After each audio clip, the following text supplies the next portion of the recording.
me get a beat, I kick it funky like feet. Let me get a beat, I kick it feet like. Let me get a beat, I kick it funky like feet. Sejam bem-vindos ao Top 5 aqui no canal Dr. Santiago Paes.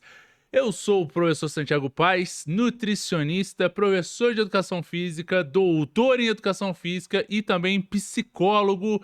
E eu tô aqui hoje para responder as 5 principais perguntas aqui no canal. Então, antes de começar a responder a galera, se você tem alguma pergunta que gostaria que eu respondesse sobre treinamento, nutrição, comportamento, ganho de massa muscular, emagrecimento, suplemento ergogênico, saúde, hipertrofia, performance, enfim, tudo que envolve o cenário do treinamento, da nutrição e da psicologia, fiquem à vontade, esse é o lugar. Coloque aqui nos comentários que eu prometo que eu vou responder um a um.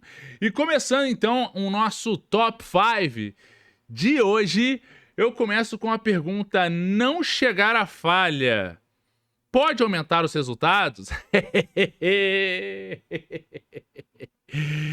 Olha só, essa é polêmica. Eu acho que foi sensacional a gente começar com essa pergunta.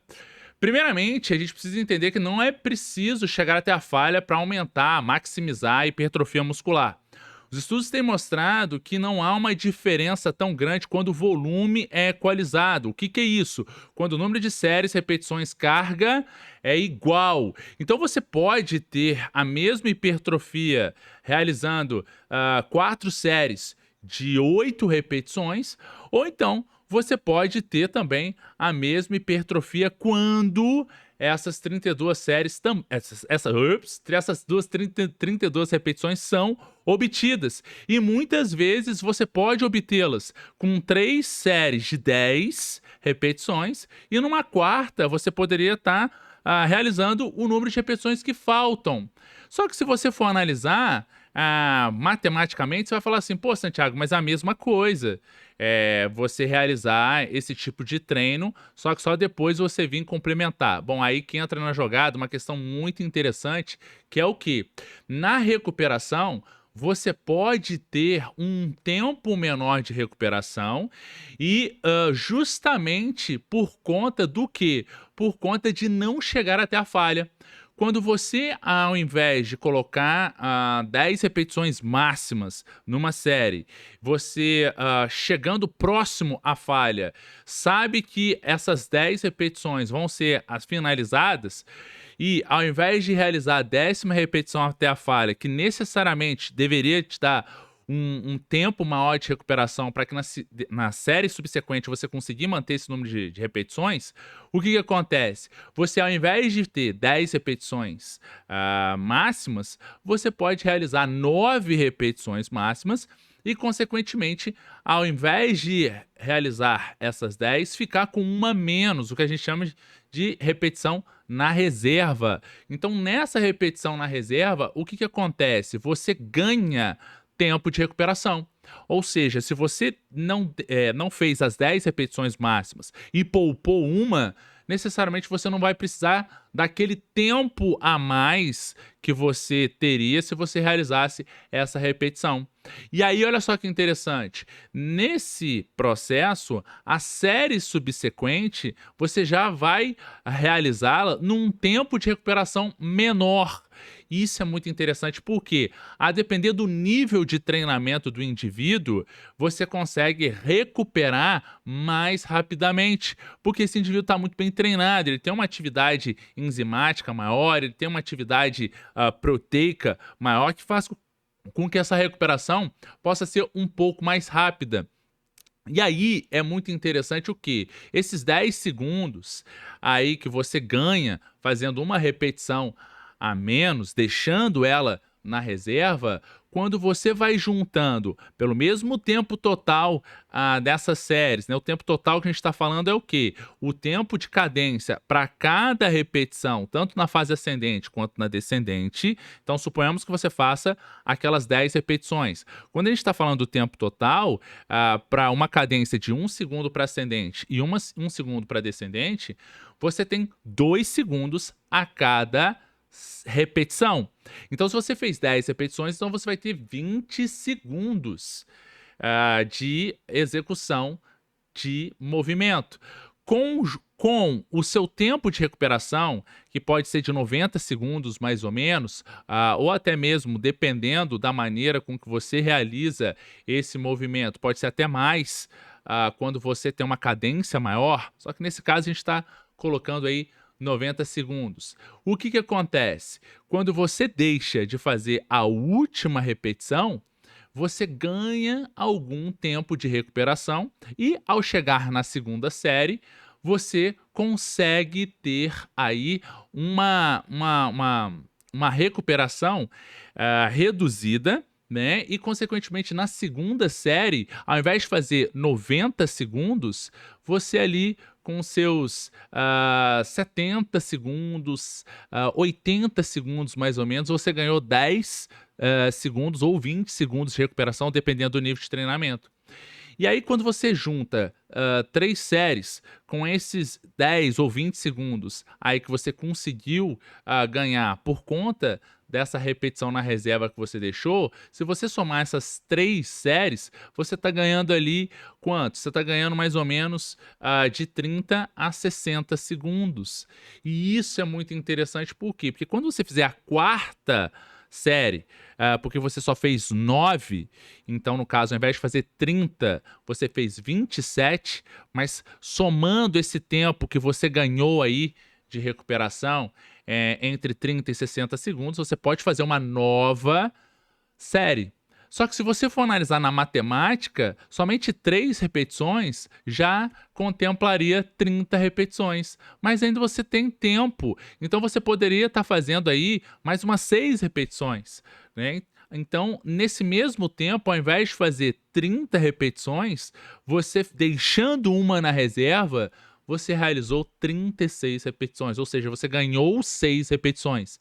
E isso é o que os estudos mostram. Os estudos mostram que não ir até a falha pode ser até mais interessante para você ganhar um pouco mais de volume de treino.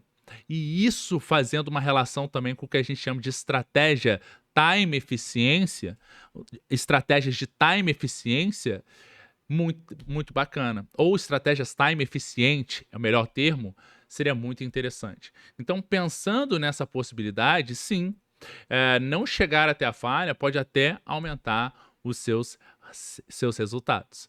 Então, vale muito a pena a gente entender isso. E quais são os critérios que a gente poderia estar identificando para avaliar se esse indivíduo está próximo da falha?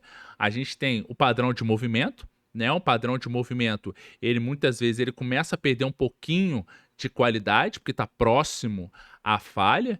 A gente tem também necessariamente a redução em alguns milissegundos dessa cadência. Por quê? Porque por mais que você estabeleça 1 segundo na ascendente, 1 segundo na descendente, quando vai chegando próximo à fadiga, essa cadência, principalmente na fase ascendente, ela tende a levemente ser um pouquinho mais lenta, porque já tem um acúmulo de metabólitos ali que estão próximo dessa falha. Então, a redução dessa cadência, ela pode também mostrar que você está próximo da falha. Então, são critérios bem interessantes para a gente identificar e são bem validados aí na literatura. E olha só que interessante, é uma das justificativas pelos quais, quando você ajusta essa relação de tempo de recuperação e também do número de repetições, deixando algumas repetições na reserva, você pode até mesmo aumentar os resultados. Existem algumas evidências que sugerem muito bem isso. Então faz todo sentido você utilizar também algumas estratégias, até mesmo já sabendo que o seu aluno não vai chegar até a falha, mas você vai aproveitar esse componente como um todo para aumentar ainda mais os resultados do seu aluno. Perfeito? Eu me estiquei muito nessa resposta, né? Porque é uma resposta polêmica e eu sei que vai dar polêmica. Mas coloca aqui nos comentários o que você não entendeu ou por favor, se você tem uma objeção em relação ao que eu falei e você gosta de estudar ou você já conhece alguns outros autores que postularam o contrário, posta aqui nos comentários tanto o que você achou ou até mesmo quais são as evidências que confrontam aquilo que eu acabei de falar para a gente poder discutir ou até mesmo para que num próximo episódio eu venha aqui e responda tranquilamente. Beleza? Show de bola! Segunda pergunta: exercício de bíceps que não pode faltar no treino. Cara, isso é uma pergunta bem legal, né? Qual exercício de bíceps talvez não pode faltar no treino? A gente tem um estudo muito legal que mostrou que a rosca direta no banco 45 graus é um dos melhores exercícios que você tem, justamente porque você já sai de uma posição de extensão de ombro e por conta disso você tem uma amplitude maior de movimento. E parece que por conta disso e por conta dessa amplitude de movimento ser maior, esse é considerado um dos melhores exercícios de bíceps, até mesmo por conta da maior ativação das duas porções do bíceps braquial. Então, fica um insight muito legal para que esse exercício não seja tirado do seu treino ou se você não tem mobilidade para realizá-lo, de alguma maneira tenta melhorar essa mobilidade, trabalha com flexibilidade também muscular e mobilidade articular de ombro, para que você melhore essa amplitude e tenha maior capacidade de realização desse movimento, até porque com amplitude maior, o tempo sob tensão ele tende a ser maior e quanto maior o tempo sob tensão, maior a hipertrofia. Perfeito? Maravilha, então vamos para a nossa terceira pergunta. Mas antes de fazer a nossa terceira pergunta, só lembrar vocês, não esquece de se inscrever no canal e dar aquela força pra gente. Curta esse vídeo também e compartilhe para as pessoas que vocês se vocês acreditam que vão se beneficiar com essa informação. Exercício de perna que não pode faltar no treino. Qual exercício de perna não pode faltar no treino? Qual exercício de perna é o exercício mais completo que nós temos? Bom, algumas pessoas acreditam que é o agachamento, mas o agachamento não é o exercício mais completo, até mesmo para solicitar glúteo máximo, ele precisa de uma flexão de joelho acima de 90 graus. Geralmente, os estudos têm colocado que o Chickett Point é muito controverso, mas ele gira em torno de 130 a 140 graus de flexão de joelho, ou seja, qual é o grau de movimento em que você vai ter maior solicitação de glúteo, uma solicitação máxima de glúteo nesse exercício é mais ou menos nesses graus de movimento. Mas, independente disso, independente do agachamento, só contemplar glúteo máximo nessa posição e também não ter uma hipertrofia discotibial, qual é o exercício, na minha opinião, que não pode faltar no treino de perna? Levantamento terra. Levantamento terra é um exercício que não pode faltar no treino de pernas, justamente pela mobilização das musculaturas de membros inferiores e até mesmo de membros superiores. E outra, como trata-se de um exercício que exige muito de uma complexidade motora, então o grau de ativação de trapézio médio, para que haja retração das escapas, para que haja uma estabilização das musculaturas que fazem a estabilização da coluna, um bracing ativo para que você tenha também uma ativação de abdômen e mantenha a postura de fato para que não haja uma flexão da coluna e uma sobrecarga na lombar. Nós temos aí uma complexidade motora que faz com que naturalmente já seja um exercício desafiante e até mesmo para que você chegue nessa meta de realizar um bom levantamento terra, nós temos uma progressão tanto de mobilidade de tornozelo, de joelho, até mesmo de quadril, como também uma mobilidade de ombro, uma vez que nós precisamos ter essa relação de membros superiores junto com membros inferiores nesse exercício.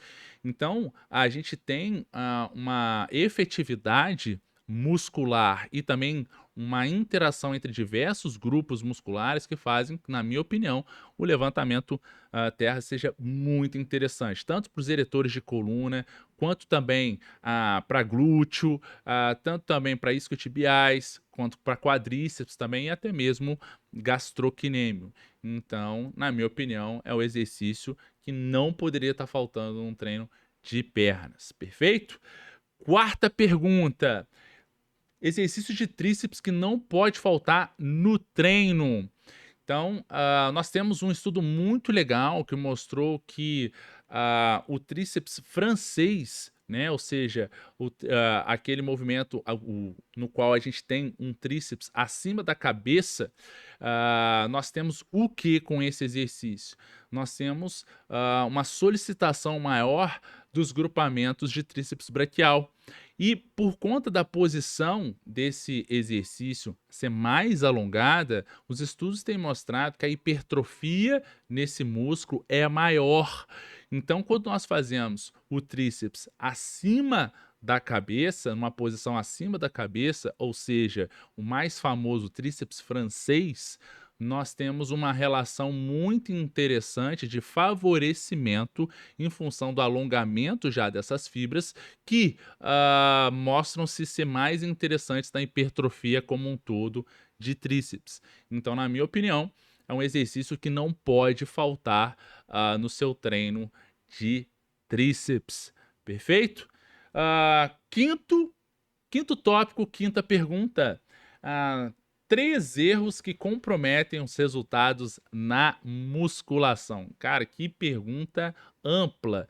Quais são os principais erros, na minha opinião, que podem estar comprometendo os resultados na musculação? Então, se a gente está falando de prescrição de treino, eu acredito, primeiramente, não identificar corretamente o nível de treinamento do seu aluno, não saber índice de força relativa, ou talvez capacidade de volume de treino. Opa, então essa é segundo ponto também que eu acredito que vale muito a pena a gente descrever como um dos principais erros do treinador, é não identificar qual é a capacidade de máximo volume recuperável do aluno. Até mesmo se ele for treinado, quantas séries por grupamento muscular teu aluno suporta semanalmente, ou então se ele for avançado, qual é o volume load que ele consegue suportar, mesmo se for em unidades arbitrárias, mesmo se for na matemática aí do controle de carga, qual é o volume load, qual é o volume load que o teu aluno avançado consegue suportar. Então, na minha opinião, esse é o segundo ponto. E o terceiro ponto, na minha opinião, é não realizar o que a gente chama de inibição do componente elástico do movimento.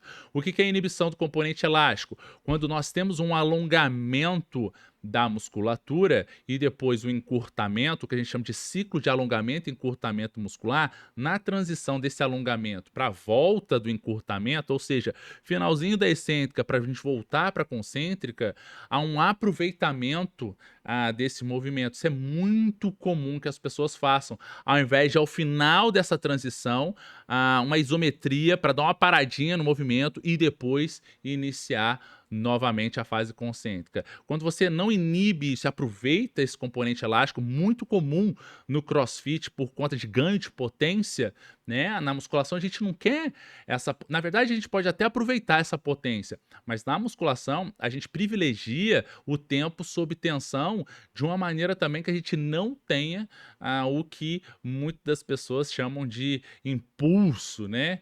Então, a ideia é que você nessa transição pare e depois realize novamente o movimento. Então é bem bacana até mesmo utilizar o que a gente chama de conexão mente-músculo, até mesmo para automatizar isso.